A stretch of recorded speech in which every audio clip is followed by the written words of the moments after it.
Hello guys, welcome to Daddy Share Space and welcome to my channel. So I was talking about making a podcast, and so in this video I'm going to touch on that topic and many others. And so first, let's talk about why I want to do a podcast. So if you have had any experience with any of my videos, you know that I do videos on different types of things, from DIY to tool purchases to electronic purchases. You can see behind me, I have a very degree of interest. And um, just being quite frank, in my regular day to day life, I don't really connect with most people that I meet. And personally, I think it's because I just have such a wide, varied interest base. And I'll go back and kind of give you just like, so first and foremost, let me just say right off the bat, this video is not for everybody. This video is not for those people that essentially just want to see tool unboxings. This video is not for people that, are just into tools for this particular video. But if you do look a little bit deeper into my channel and, look at the personality behind the videos that I've been doing, then this may be a video that you may be interested in. So, I think it's best that I kind of build up kind of like a story dialogue to kind of bring you guys forward into present day. And this may not occur in just one session because, you could just ask my wife, I can talk a lot. But let me just go back and kind of lay out some of the basic things that kind of give um, a picture of my personality. And it's always been like this. It's something that I've kind of learned about as I've gotten older, and it's more prominent now. But just giving you an example. So many of you know, if you've watched my channel, you know that I'm a registered nurse by trade. I started off working in the medicine ICU at the University of Kansas Medical Center over 20 years ago.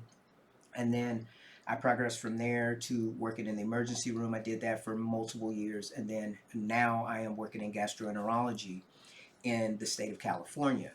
So basically, one of the things that kind of, summarizes my personality is this. So I went to school, I graduated, got my nursing degree, and then I was working in the medicine ICU. And we did this thing, every now and then somebody may have heart trouble or something like that, and so we would do this test called an EKG. Any of you that have had this done or have had it done for a family member, you kind of understand the gist. So basically, you put these leads on a person's torso and you put them in specific locations, and what it does is it's basically like a fingerprint of the heart. It shows the cardiac rhythm of a patient. And a patient's cardiac rhythm, it kind of shows whether, if a person has had some kind of a heart event like a heart attack or anything like that. But anyways, that's just to give you a little bit of backdrop of what I'm talking about when I say EKG. So in this particular medicine ICU unit that I used to work on, whenever we had someone that had some kind of a heart event, we would call a number, and this young lady would come, and she would grab the EKG machine that was already staged on our unit, and she would come in and she would hook up all the leads and do the EKG, print off a copy, give it to myself or to the doctor, and then, and we would go on from there. And mind you, I'm trying to just kind of help you to understand this is just how my personality works. It's just my mindset.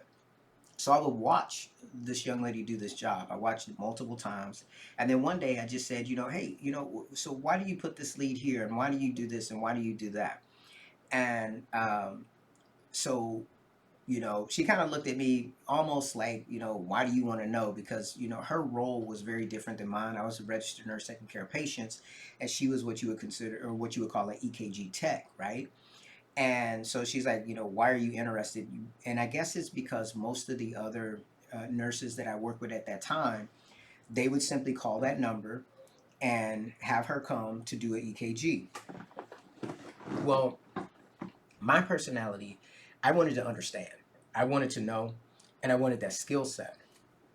I wasn't trying to like encroach upon her job or anything. I just wanted to understand. I like anything that comes close to me. I like to understand it. I like to be able to mimic it, to do it.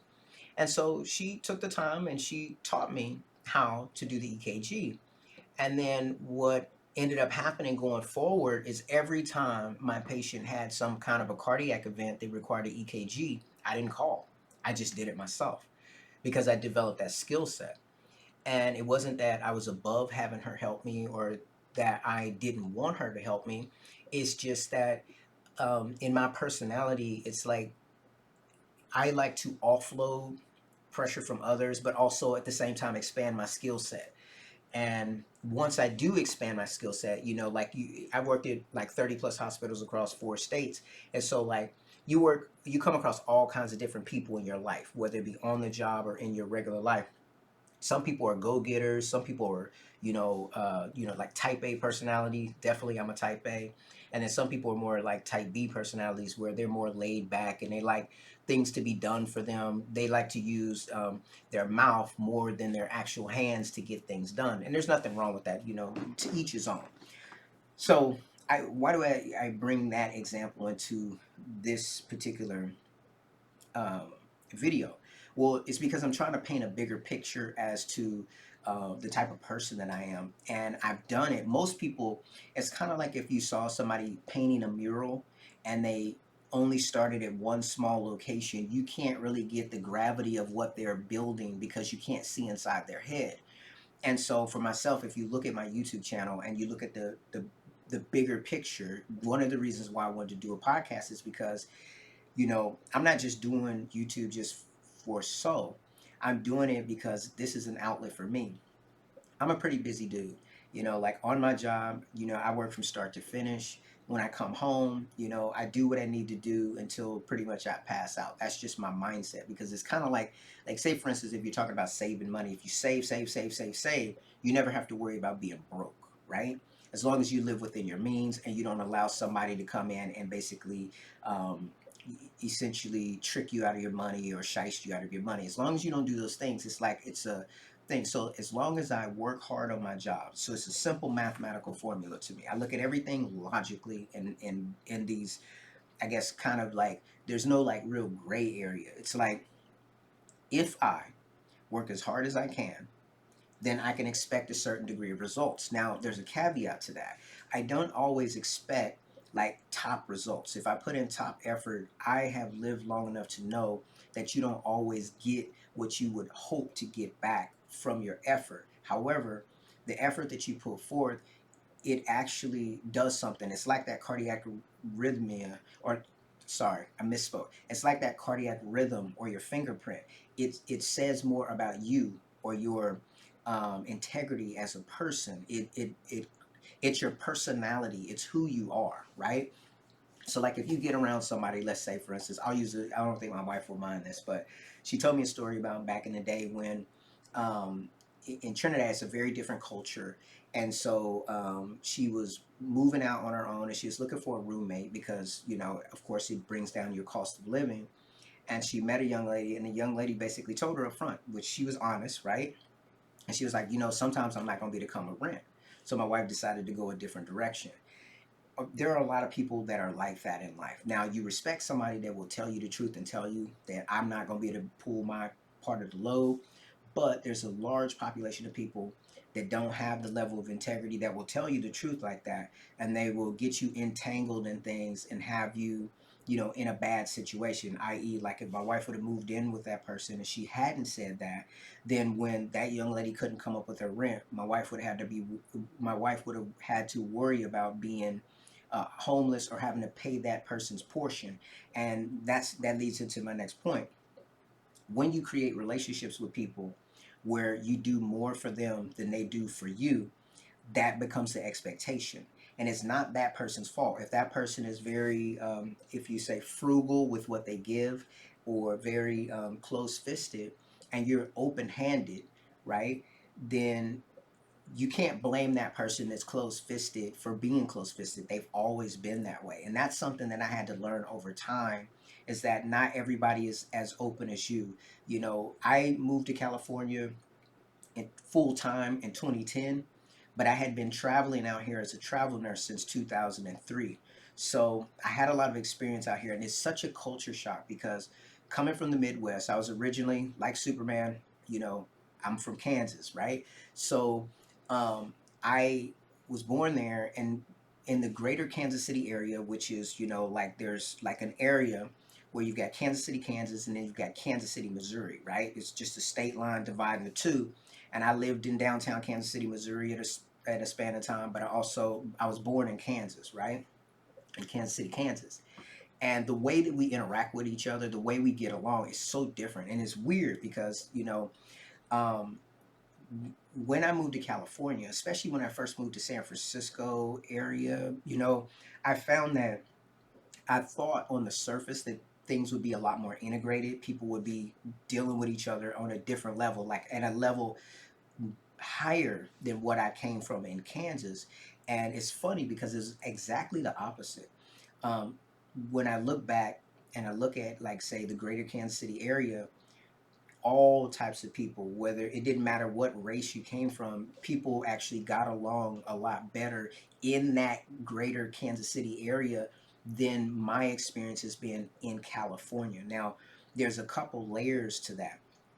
One layer is the fact that in California, you have a huge population of all kinds of different people. Like, I remember one of my initial experiences walking through San Francisco, and you would see someone, like, say, for instance, I would see somebody that would, a white person or whatever, and you may go up and talk to them like you would talk to anyone else, and then they would just start spouting off, some different language, whether it be, German, French, whatever. You're not expecting someone coming from the Midwest, which is going to be, I guess, I mean, I'm not trying to be disrespectful, but I'm describing myself. I came from more of a smaller fishbowl, so like a smaller mind in the sense that, you just expect everybody to speak English. I know that's an ignorant mindset, but when I came to California, you start to realize it's people here in San Francisco that do not speak the language. And so as a result, when you're just going up talking to people like you normally would, and there's that barrier there.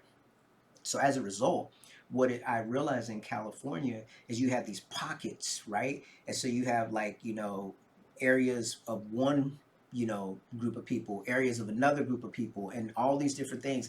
And like the children of those people, that do speak English, they grew up together in the public school system, so they're more integrated. But that older crew of people, some of them stayed within their own um, cultures, if you will. So there wasn't a lot of interaction, cross pollinating, if you will. And that was shocking to me because in Kansas City area, it seemed like because there was nowhere else to go, like it's like it felt like, this is obviously just one man's perspective, but it felt like we were forced to kind of interact with one another. And so you didn't really, um, within the greater Kansas City area, you didn't really look at people based upon 100% their skin or culture, but rather were they a good person or not. When you came outside of, say, the greater Kansas City area, is a different thing. Like, say, for instance, um, when I would go to Overland Park, Kansas, right?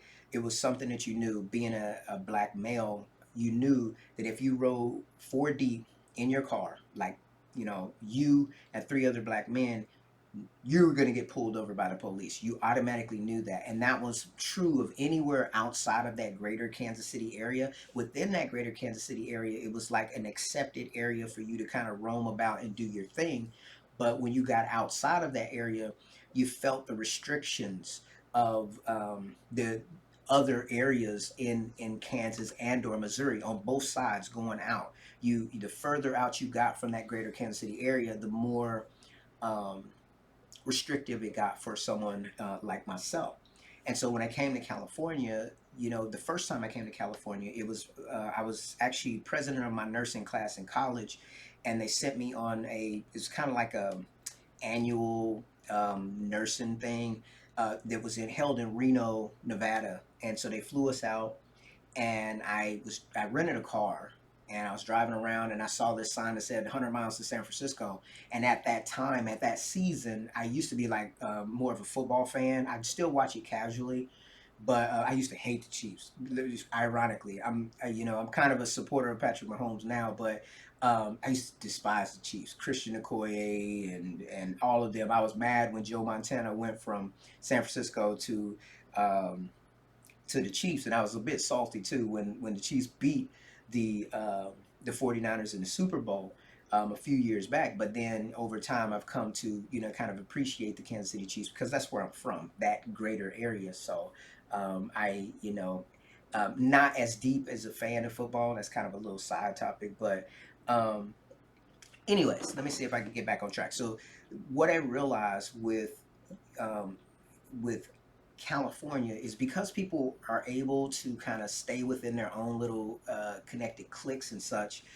When you come in as an outsider, number one, if you didn't go through that, one K through 12 in this environment, you are at a disadvantage unless you have the type of personality type that is able to just jump in and interact with anybody anywhere. Now, that's a sketchy thing, right? Because eventually we'll get into kind of like my personality type, but it's a sketchy thing because one of the things I realized being from Kansas City area and being a person that was more like I didn't know it at the time, but coming from that area to California, you're a lot more open, you're a lot more trusting, you're a lot more of a sharing type of person, which is weird because I didn't see myself as being that when I was in Kansas City. It was just normal, but when I came out here to California, you just start to run into things when you're too nice to people. People kind of, they like get back. What are you trying to do? Like you trying to reach for their pockets or something. And that's just something I've learned. And it's funny because as I've been out here now for the last 15 years or so, I've become like that. Sad to say, I've become a type of person now. If somebody comes up to me too friendly, like say if somebody fresh from Kansas City was to come here and behave the way that I used to behave, I would be leery of that person because you learn.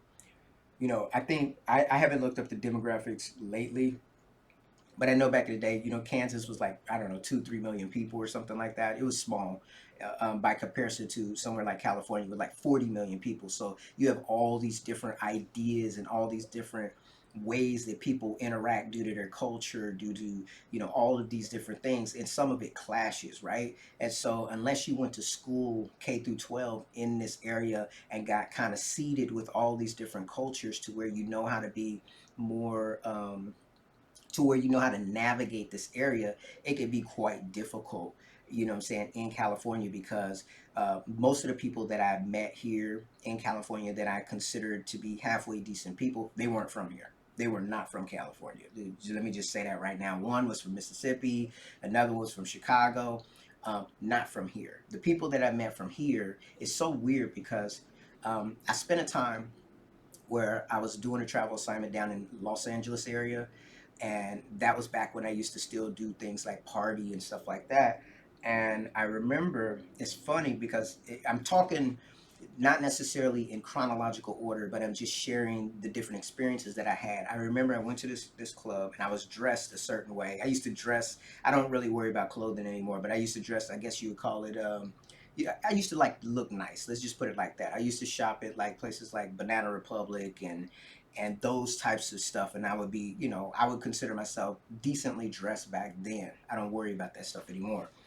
And I went to this nightclub and this young lady approached me or whatever, and she was like, remember this is L.A., right? And she was like, are you in the industry? I'm like, what? She was like, well, what do you do for a living? I was like, oh, I'm a registered nurse. Boom, she was gone. She just bounced.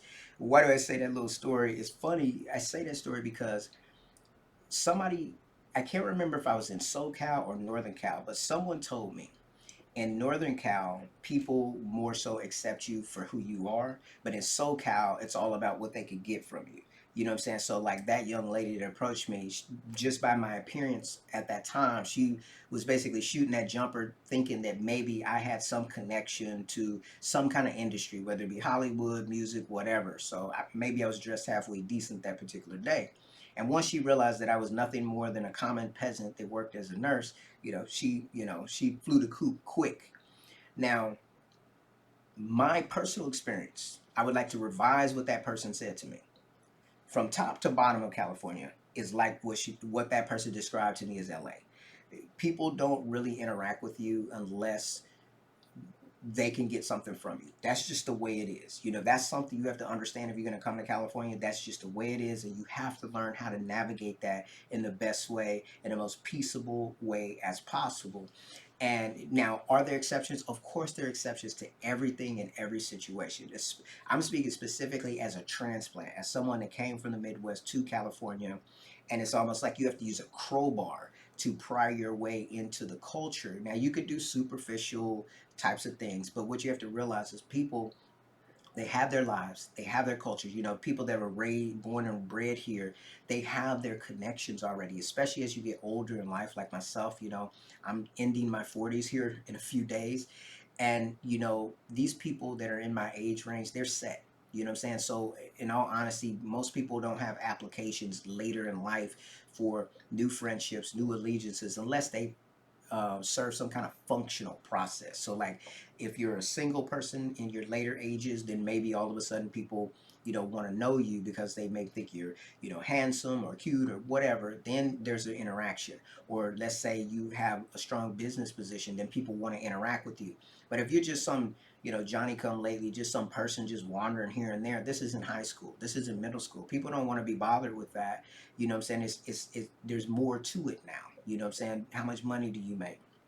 What do you bring to the table? What skill set? Whatever the case may be. So, as I've given that kind of a backdrop, now let's go into, you know, a little bit more about my personal personality, of which, you know, I've kind of discovered. You know, I guess as we grew older, we kind of discovered things about ourselves. Like, I discovered that I was going bald. Unfortunate for me. I discovered that I need glasses. These are things that you learn over time about yourself, because, you know, you may not have started off like that. You may not, you know, not everybody's born bald, right? I mean, you're born, certain people, as they age, they lose their hair. I happen to be one of those people, unfortunately. But I digress from that simple point. Now, one of the things that I've learned about my particular personality is, and what makes it very difficult for me to interact with other people, I can get along with anybody. Let me just say that up front. It's not hard for me to get along with people. It's harder for people to get along with me than it is for me to get along with other people, because the way that I see the world, the way that I interact with people, most of the time I don't pay attention to anything that anybody says, right? And that doesn't mean I don't receive instructions. That let me dive into that a little bit deeper. Basically, what it is, I watch a person's. This is what I describe it as to my wife all the time. From when I met her to now, I say it to now, and I say it to my kids. You always watch the waist.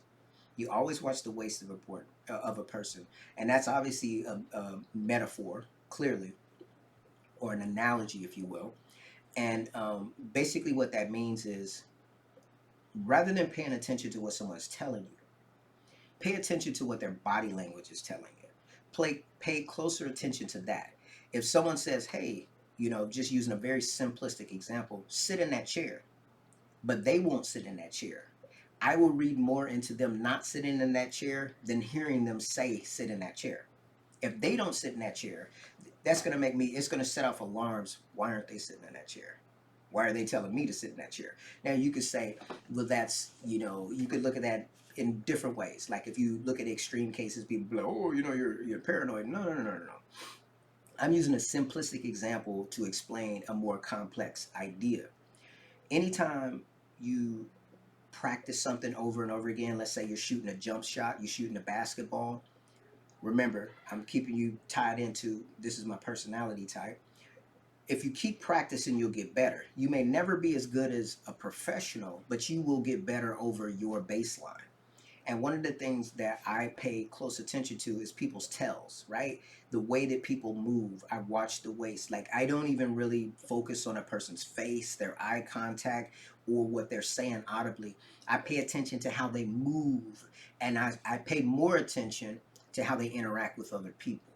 Because what you realize, and it's funny, I can go all the way back to high school, where I knew almost everybody in my senior class. However, I remember that day when I graduated from high school. There weren't that many people clapping when my name came, because the way that I interacted with people was like in silos. Because I realized that people, when you talk to somebody one on one, they're very different than when they get in a group setting. When they get in a group setting, it's like this mob mentality. Everybody, you know, is trying to please whoever, I guess you would say, the leader is, or alpha, whatever you want to call that person. And so as a result, they may not necessarily be the same person with you that they are when they're in that group. And I pay attention to that because you have to think about it, right? If, say, person A is, let's say, nice to you when they're talking to you one on one, but then when they get amongst the group, all of a sudden they shun you and they, they don't speak to you or whatever the case may be. Which one is the real them? Over time, I've come to realize that it's not that simple. Both of them is the real them. And so that's looking at it close, right? But when I back away and if I say both of them is the real them, then that helps me to understand that in interacting with that person, it's a 50-50 chance that they're going to screw me over. It's a 50-50 chance that they're either going to whatever. And it becomes a 100% chance that they're going to do me wrong if it's them in conjunction with another or a group, right? If they're alone, there's a 50-50 chance that they may do right by me. But if I know they're connected to a group, because say for instance, if that person just came from the group and they still have the influence of the group on them and they come into my presence, there's a higher chance that they're still not going to treat me in the way that I would expect to be treated and or reciprocate the energy I'm giving them. They could be influenced by a myriad of factors. So, um, recognizing that, when I see a person like that, I immediately give that person a little bit more space, right? I don't, you know, like currently today, nobody's in my inner circle like that, right? Outside of my family, nobody resides in my inner circle simply because, I recognize, the factors that I've already laid out. As people get older, they get set in their ways, they get set in their past. They have, we as human beings are creatures of habit. We do things a certain way. And if something's not a benefit, like if something's not going to take you from the cellar to the penthouse, a lot of times people don't get involved. Most people, at least that I've experienced, are not settled in their hearts, in their minds, in their beings. Like I remember when when I first moved to California, and my wife, and when me and my wife were newlyweds, and this is like when my oldest daughter was a baby, right? And even before that, because we operate off of single income, right? And so my wife has stayed at home. She's you know a homemaker basically, and she is the primary homeschooler of our children. We do homeschool, and so as a result, when we start talking about vacations and planning things, we only have to plan around one job. And so that gives a lot of freedom, right? And since I don't, my wife and I both agree we're not really into carrying debt, and so that gave us, a degree of financial freedom. So you got this financial freedom, and then you got this time freedom. Because if you have two people working, and the boss over the wife says you can only have these days off, and the boss over the father says you can only have those days off, and then you have this conflict, you have this splintered family organism, if you will. And so our situation has always been more linear, more, I guess, old school, if you will, because it's just me going outside the house to work, and the whole family, has to kind of adapt around what my job tells me I could do. Now, in my job, in my role, I'm lower in seniority, so I don't get as much time off of work as maybe somebody that's higher in seniority. And so as a result, whenever I can take time off, the whole family takes time off, and that's very beneficial, especially when you homeschool. It means that you can, if you did want to take a trip, you could take a trip whenever you needed to. So anyways, I digress on that point. So the thing that I noticed is that um, that what I just described, that way that our family is built, has made us very incompatible with a lot of other people because people are funny. People are very funny. Like I've seen it here on this channel. There have been some people that really have some strong feelings in a negative way about because I happen to work. I work hard, and I went out and I bought a bunch of Festoons, which are very expensive, mind you, and people have negative things to say. That doesn't affect me.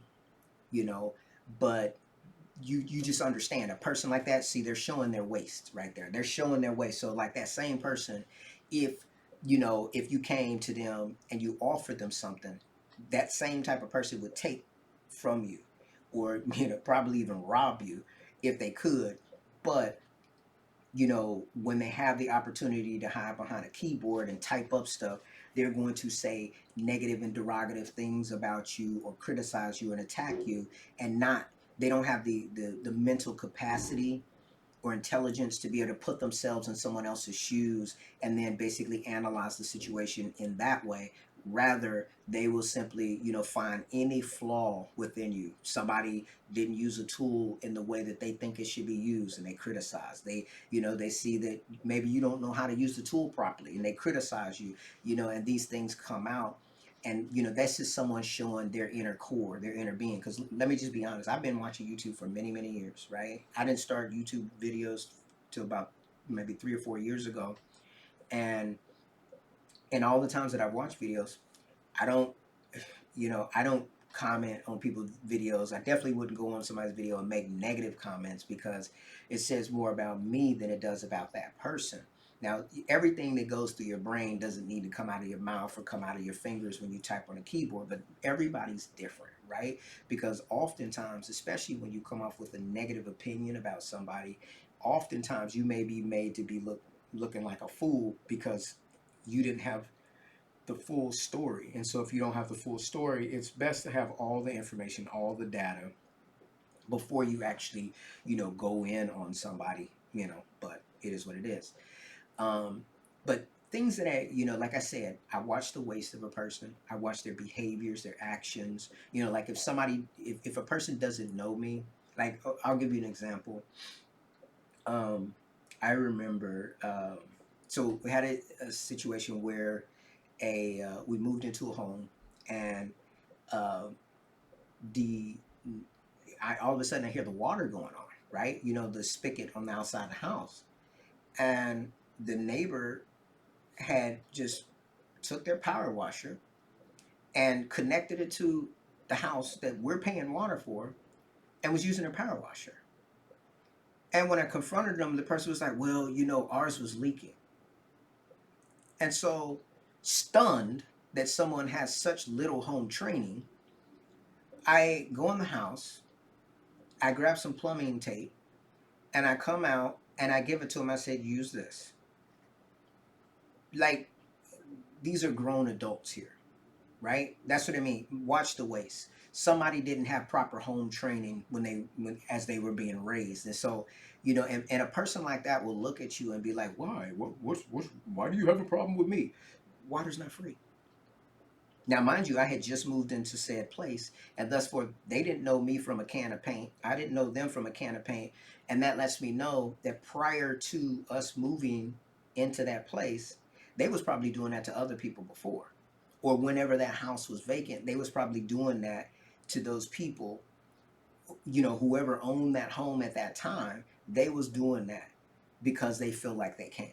Now, this wasn't a poor neighborhood. This wasn't a neighborhood where people live in fist, hand to mouth, or whatever the case may be. So when you think about, and people that seemingly have you know money, it people, some people are just, for lack of better terms, poor performers in life, right?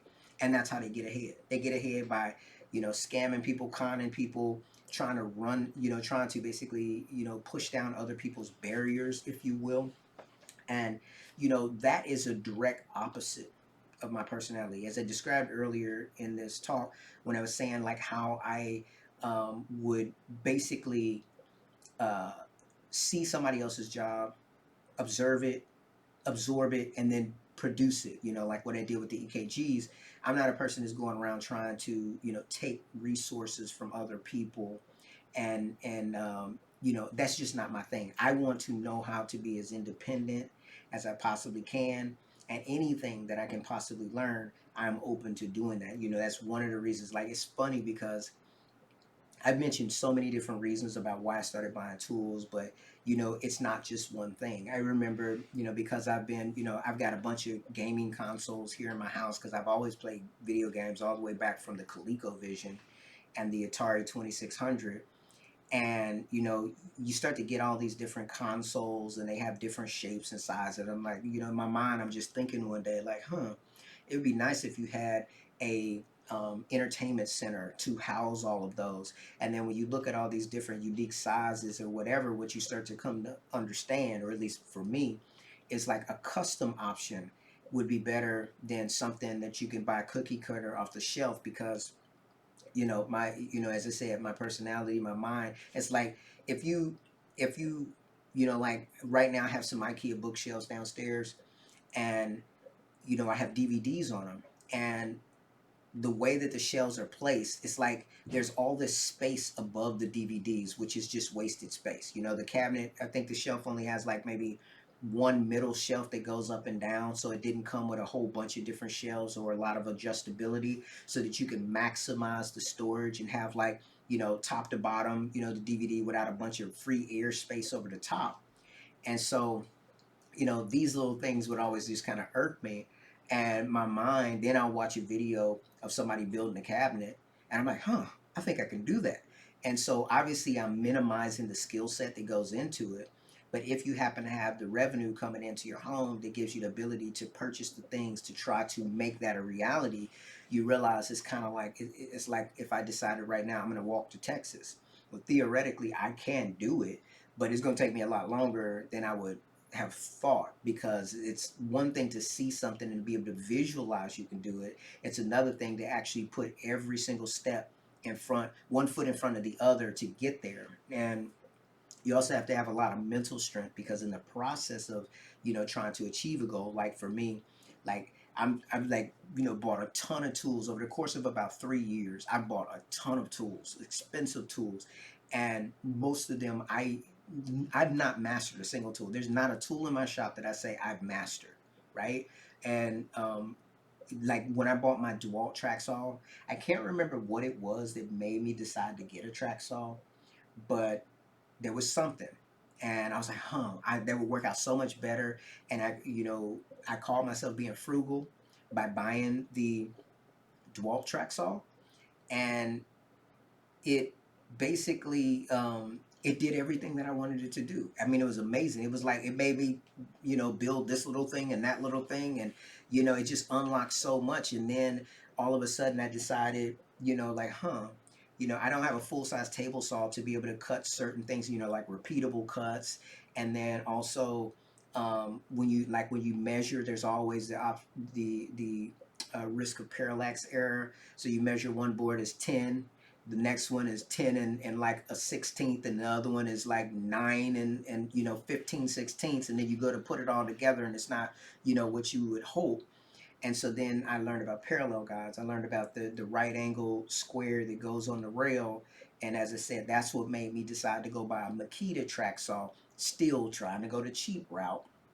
And then so I got that mindset of like not wanting to go trying to save money up front, but then end up spending more money in the long run, because I bought the one, I'm like, oh well, let me go buy the second one. And then by the time I progressed to getting the Festool, what do you call it, MFT table, another one of the quirks of my personalities. I like things to match. I like things to match. It's hard to get to that end goal sometimes. Like, say for instance, I thought about it like, if you just take your money and you go out and you buy a bunch of cabinets or storage solutions to put in your garage, it will look aesthetically nice, but it's a lot of money out of pocket up front, and it may not fit your fancy as much as you'd like. Like, say for instance, for me, talking about those DVD shelves, for some reason, I guess it's like OCD. That just irks me to not have a lot of wasted space and things to not be efficient. I like things to be very efficient, and but things are, for me, like like a painter painting or whatever. I make things really messy to get it nice, right? And there's a process, and so um, as I, like right now, my office, you can't really see much of it, but it's a mess. My garage, it's a mess, right? And it's a mess because simply I'm always in the stage of trying to recreate things and make things over and to design things in a way that best fits me. I may never get to the end, but for me, I really, truly enjoy the journey, one step at a time, one project at a time. Like I just finished, I'll probably do a little video on it, just a short one, that yesterday I just decided to throw together some 2x4s and a piece of, what is that called, a particle board, to make another flat surface for me to be able to work off of that doesn't have dog holes in it, right? Didn't need it. It's not furniture grade quality, but it did it, and it gave me the ability to have a shelf underneath to take all this extra wood that I said I was going to take to the dump that I didn't take to the dump, It gave me a place to put the little small offcuts on where I can roll it around and move it about the shop. And I'm steadily trying to come up with, okay, how do I store these tools? I got so many tools. How do I store it in a way that's efficient and effective? Now, a lot of people have reached out to me and basically been like, hey, why don't you sell some of the tools or give them away or whatever? Well, let me tell you something. I still haven't got over giving that friggin' Ryobi miter saw to the Goodwill, because as I think about it, it burns at the back of my mind when I think about I went to my job, I worked hard, I earned the money. I went into Home Depot. I paid full price for that miter saw, even though it was probably only less than $300. And then I took that miter saw and I gave it to a business who sold it and make money off of it. That just ain't my thing. Nobody's giving me stuff for free, so I can make money off of it. So that's out for me. That is 100% out for me. Now, because I'm so busy and I'm always, keeping myself busy, like right now, I'm recording this video as opposed to running the streets trying to meet people or whatever the case may be. I can feel every single moment of my waking day until I pass out, right? I am never short of things to do. And I'm always keeping myself busy learning new things and spreading myself way too thin. And so that makes it very difficult to just give stuff away. Now, I had considered, I talked to my wife about it. She thought it was kind of foolish, but I had talked to her about, like as I build out my channel, maybe being able to give tools away to viewers, because then there's a transactional relationship. If people are like, say, if I started a membership and people were paying into a membership, then I could take some of that money for me because I bought the tools, but then the other portion of it, I could use it to ship tools to people. But the price of shipping, because of the economy and all that, the price of things, and then also too, you know there's a lot of people, they don't want Ryobi tools. I'm not yet. I would have to be so successful before I would actually be thinking about giving away, like, say, Festool tools, right? I would have to be that. That just doesn't make sense. It's kind of like, let's say you make $10 an hour, you're not giving away $8 an hour. You're not gonna do that. That don't make any sense. So um it's I had that idea about maybe giving tools to the audience, which would have, like I said, it would have served two purposes. But as it is, you may shoot, man, I'm sitting at 2,000 or something subs, and most of my videos, like I've had a couple videos that have gotten quite a few views. Some of the videos that I didn't even think would do that well have gotten more views. And when you think about like the width and breadth of my channel, right, as a whole, I think one of my higher performing videos is the one when I changed the gas tank on my truck, right? And you know, so it's like, okay, that has value. Even if people, like, say, come because they want to see Festool tools, that video is more profitable than all the individual Festool videos. But at the same time, the individual Festool videos and all these other ones, may bring about more subscribers to the channel. And when you look at all these dynamics, right, and regardless of that, period, it's just my personality. It's just the fact that um when I decided I wanted a computer, I learned about how to build a computer. I built my computer, right? The computer that I'm recording this video on right now is a Threadripper 32 core 64 thread processor that can't be upgraded to Windows 11 because of Microsoft. But I put a lot of, I take pride in the fact that I built this computer. I put the Jedi Edition NVIDIA. It was a top of the line graphics card when I bought it, and 28 gigabytes of RAM, right? um, I take pride in the fact that I built that computer. I take pride in the fact that I built my wife's computer. And it's because, very similar to like me doing that EKG back in the day, when you can take out, you know, um, everybody's not going to work to the same level that you're going to work to. It's like they say, if you want something done right, you got to do it yourself. I'm very much that type of person, right? I know I'm not perfect, but I know the effort that I can register and grade my effort. When you ask somebody to do something for you, or when you try to get somebody to do something for you, you may not get their A game.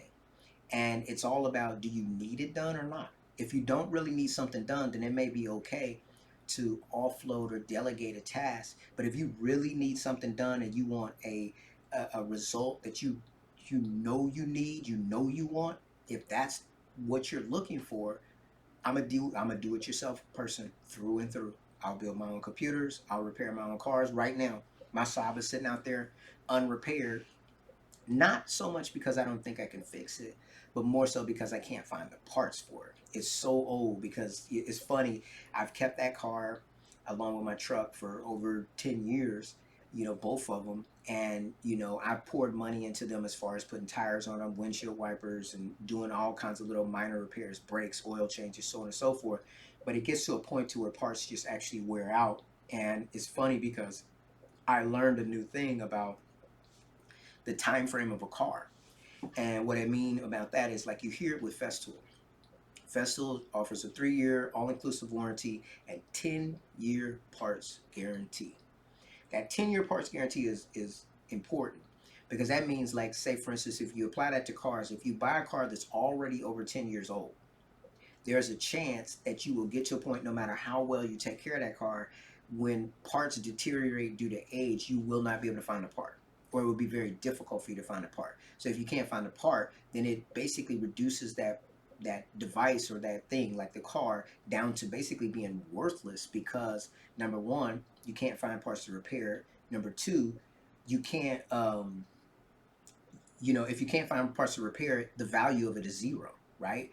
And so, like, there's very few cars that that are created that is going to be like a 66, 64 Mustang that is a classic, and that it basically, because all cars that are classics, there is somebody somewhere continuing to manufacture those parts. Because if you think about it, if the pool of cars shrinks, like 1991 Saab CDs, it shrinks. It looks like to be that most people bought the turbo edition of that car. And the irony is, from research and me working on Saabs for a long time, what I realized is a lot of those turbos for that particular year car, they went out. The transmissions, I guess, went out. And so the Saab CD, which was non-turbo, so it's a little bit sluggish getting out the block. It's a heavy car. It's a 4-cylinder car, but it's still running where a lot of those turbos go to the dump. So a lot of times, whenever I look on Pick and Pull to look for, spare parts for the Saab, it's always a turbo, which is not 100% compatible with the car that I have. And so, when you keep that in mind, that as you buy cars, you need to look at the 10-year before, 10-year after, to try to determine if you didn't buy a classic car, right? And obviously, if you buy a classic car, that means the price is higher, right? If you buy a regular common car, the price is lower. But then if you buy closer to the end of that 10-year cycle, there's a chance that you may not be able to get parts. Now, for years, you may be able to, right? And of course, we know with the newer cars, everything is made just basically like so disposable, just throw it away and buy the next one. So I'm not in a hurry to move on to newer um, cars, like electric cars, simply because of the fact that, even though I really enjoy technology and I think it's super cool, I also see I'm able to, have that. I'm able to hold the two thoughts in my mind at the same time and recognize that, for as convenient as it can be in one aspect, it's very dangerous also in the on the other hand. And so, at this time, being a person that likes to do things myself, like everything, um, a lot of, I haven't been to a restaurant to eat, and probably since my 13-year-old was like 2, right? We don't go out, we don't patronize places like that. Recently, um, and stop going to, or taking the kids to the fast food places or whatever. We stopped that because we just cook everything at home. I'm saying? It's cheaper. It's cheaper. And this is before all the prices kind of shot up. We just kind of slowly just stopped doing certain things, and that, you would be surprised at how much money you would have to play within your budget once you stop, trying to keep up with the Joneses. Many, many years ago, I when my two oldest, they were still really young. My middle child was still a baby, and my wife was braiding somebody's hair. So I took the two girls and we went to the movies. And my middle child at that time was just fussing, fussing, fussing. We were sitting at the very front of the theater before the movie even started, And when I realized she wasn't gonna calm down, I just left, right? So we just walked out of the movie theater. And after that day, I went and bought a projector and put it in the home that we was living in at the time. Never look back, never look back. And so then I'll just wait. Like I won't go to the movie theater to watch a movie. Stop going to the drive-in. I'll wait until that movie's a year old when it comes out on Blu-ray, DVD, or streaming service, and I will sit in the comfort of my own home and watch it on a large screen.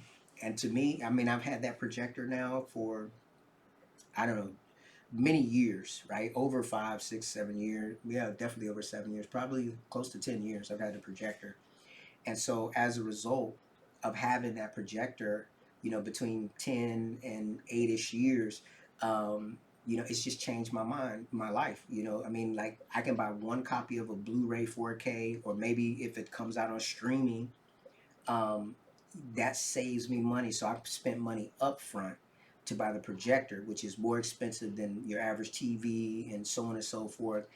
And yet I get a movie experience where I can pause it to go to the bathroom whenever I want to. I can watch it over and over if I want to. And I can, get that experience. And I don't need the social interaction. I don't need to be in the movie theater where back in my day people would be in the movie theater saying stupid stuff like just for randomness. I don't have to deal with that. I could just sit down, enjoy things in the comfort of my home. Um, so if you don't get it, it's funny. Like two of one of my favorite. I was always a fan of the X-Men, right? And for whatever reason, my favorite character was Wolverine, right? He's kind of like a lone wolf type of person, and I've come to learn that I am that type of dude. I'm more of a solo act, and if you're going to be a solo type of person, you better know a lot. You better have a lot of skills up under your belt. You better have a lot of energy, because unless you're willing to enter into contracts with people where they do this for you, you do that for them, and unfortunately, not everybody has the same amount of leverage as other people. Like, say for instance, if you are a wealthy person, or a beautiful person, if you will, there may be more people lined up to do things for you and offer you things at, say, like a lower rate than if you're just some nobody. If you're some nobody, people trying to extract the most amount of capital, the most amount of anything out of you, right? And that's just not my thing. I if I could figure it out, even if my quality is not top notch, like when I let out the video about me sanding the hood on the car because I smashed it, it doesn't look particularly great. Anybody that does body work would be like, that's trash. But you know what, it doesn't matter. I mean, I've driven past so many newer cars in that car while they were sitting on the side of the road, while they was paying a payment, what I'm saying, and paying full coverage insurance. I'm driving from point A to point B, and that money is not being spent out on an automobile. It's all in what you value. You know what I mean? And I realize, like, especially as we move forward into the future, it seems to be, a common theme. Everything is seeming to be like some kind of subscription model, some kind of endless paying session. And obviously that's because people are finally woken up. When I say people, I mean like businesses and companies, that you can't survive if you just sell one thing, right? And so now everything is starting to develop and change into, like, and I see it coming. I see it coming in regards to, in the future, tools will be the same thing. But I'm getting close to an hour in this video, so I'm going to wrap it up. And there'll be more things like this where I kind of just talk and kind of share a bit about my own personal life philosophy. Maybe it'll help you, maybe it won't, maybe it'll just be entertaining, who knows. But I'm just going to keep it frank, right? Many of you, there are a lot of people that are pocket watchers, and they've seen my channel, they've seen how much money that I've spent in my garage shop, and they're like, "Oh my gosh!" You can look behind me. There are all these little VR headsets and all of this type of stuff to my on my side here. I was born in America, and short little story before I get out of here. when I was in grade school, I remember they had some foreign people come to our grade school to talk to us, and I remember this gentleman. I don't know why, as a child, I just asked him. I was like, you know, what do you dislike about America? And the person said, you have too many commercials. And it's funny how certain things stick out to you when you're a child, and it stick with you forever, and then other things you just can't remember. But that's always stuck with me, almost like it happened yesterday, right?